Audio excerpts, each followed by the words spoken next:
स्वामी जी, आपके पीछे की जो हरियाली है वो मुझे याद दिला रही कि हमने एक नए मिशन की शुरुआत की है, एक पौधा सेहत का नाम। हाँ,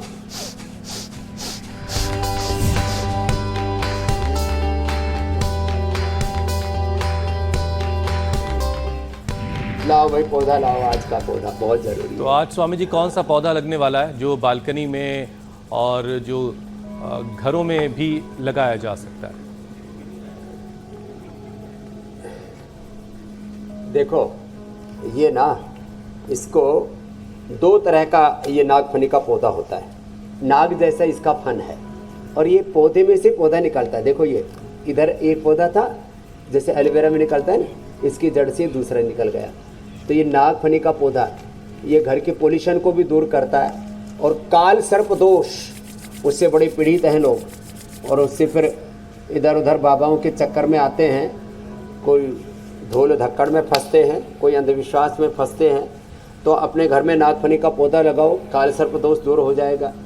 सारी घर के नेगेटिव एनर्जी, वास्तु दोष, ग्रह दोष, ये सारे हाँ गुण हैं इसके। घर में कोई रेडिएशन का दुष्प्रभाव नहीं होगा और पोल्यूशन को खींच लेता है। ये नागफनी और एलोवेरा ऐसे ये पोल्यूशन को खींच लेते हैं और जो है ये कैंसर से, टीबी से, अस्थमा और तमाम तरह के बैक्टीरिया, वायरल, फंगल इन्फेक्शन से बचाते हैं। तो लगाने से ही इसका रस मत पीना, कभी इसका रस पीने लगो। एक ये दूसरा नागफनी, ये कैक्टस भी आता है कि ये भी नागफनी है। तो ये दो तरह के नागफनी है। अभी मैं फूल वाले भी कैक्टस कल दिखाने वाला हूँ। ये दोनों स्वामी जी और उनके इंडोर लाभ प्लांट भी भी है बताने क्या? वाला हूँ। कैक्टस को तो कूट करके उसका रस यदि, हाँ ये इंडोर प्लांट है, ये इसको घर के अंदर रख सकते हैं। वैसे तो जहाँ खिड़कियाँ खुली हो तो कोई भी पौधा, गिलोय, तुलसी, कोई भी घर के अंदर रख सकते हैं। थोड़ा बहुत प्रकाश चला जाता है, उसी से गुजारा हो जाता है। नहीं तो बालकोनी में लगा ले और घर के अंदर भी इसको लगा ले।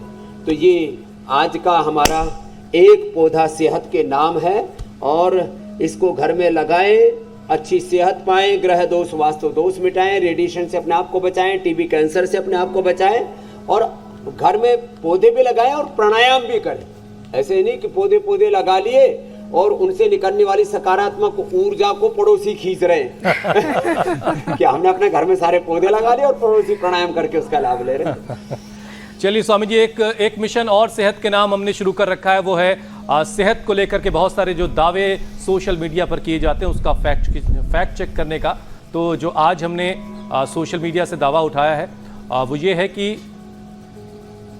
एक दावा स्वामी जी ये किया जा रहा है कि पालक, मशरूम और चाय दोबारा गर्म करके इस्तेमाल की जा सकती है। क्या वाकई इन चीज़ों को गर्म करके दोबारा इस्तेमाल करने से कोई नुकसान होता है या नहीं होता है?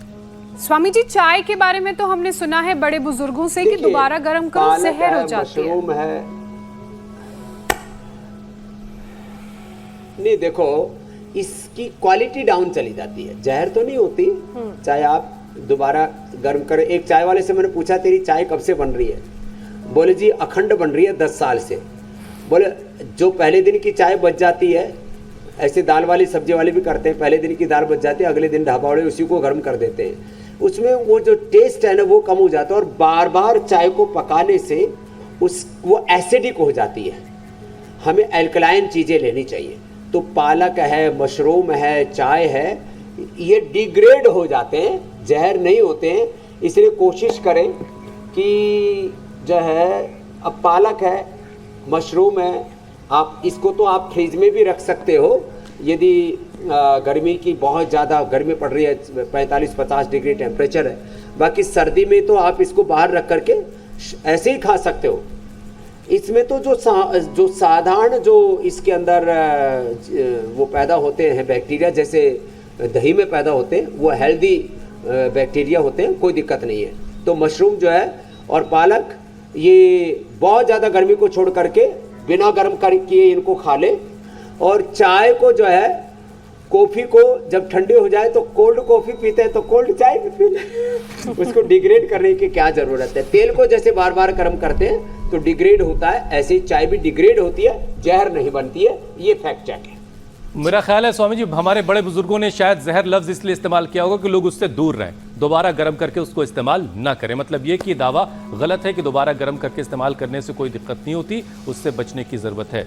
स्वामी जी अब यौगिक चैलेंज का वक्त है, लेकिन मुश्किल ये हुई कि कल आपने बड़ा मुश्किल चैलेंज दे दिया था। बहुत सारे लोगों ने कोशिश की, बहुत सारे वीडियोस भी हम तक आए, लेकिन उसमें से कोई वीडियो ऐसा नहीं जो हम आपको दिखाएं। तो इसलिए आज जो आप चैलेंज दें थोड़ा आसान दे दीजिएगा स्वामी जी।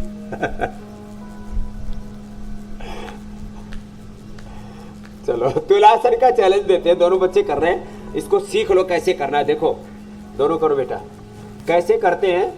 हाथों पर ऐसे ऐसे ऐसे वजन उठाया, ऐसे दोनों हाथ साइड में लिए और फिर पैरों को यूं उठा दिया, यहाँ से यूं यूं उठा करके और फिर यूं पैरों को सीधा किया ना तो इजीली हो गया।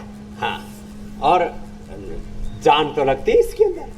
तो तुलासन का कल बेटा बेटी भाई बहन साथ साथ तुल के देखना, कल यहाँ पर भी तुलाएंगे ज्योत्सना मीनाक्षी जी, जो हुसैन जी और अमित जी को। तो जोरदार अभिनंदन। तुलासन का तो ये तुलासन यौगिक चैलेंज अगर आपको एक्सेप्ट है, और ये ऐसा नहीं कि पेयर में ही करना है, दो लोग वहां कर रहे हैं तो आप अकेले भी करके भेज सकते हैं और पेयर में भी करके भेज सकते हैं। नंबर हमारे आपके लगातार स्क्रीन पर फ्लैश हो रहे हैं, तो इस यौगिक चैलेंज में हिस्सा लेने के लिए अपने वीडियोस हम तक पहुंचाएं। स्वामी जी अब आपसे इजाजत लेने का वक्त हो गया है। प्रणाम, धन्यवाद स्वामी जी, प्रणाम। बहुत बहुत प्रणाम। बहुत बहुत शुक्रिया स्वामी जी।